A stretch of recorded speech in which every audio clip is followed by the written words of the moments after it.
In this video, I show you a way how you can remove followers. Why do you need this?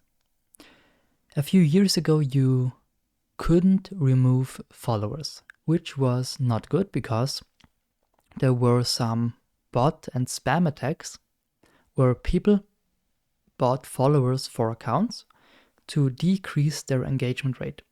For example, if I have 100 followers, okay, and I get 10 likes, then it's an engagement rate of 10%, which is perfect. Instagram loves it. But if then somebody buys me, let's say, 100 followers, and I still only have 10 likes, then my engagement rate is now 5% because 200 followers and 10 likes.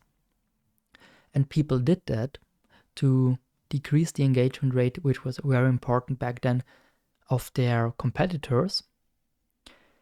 And that's why Instagram said, okay, you need to be able to remove followers. Or for example, if you have some messed up statistics here in your dashboard, which we will take a look at later, it might be that you have really a lot of people from India, but you don't have English content, but only German content, and you don't speak German in India.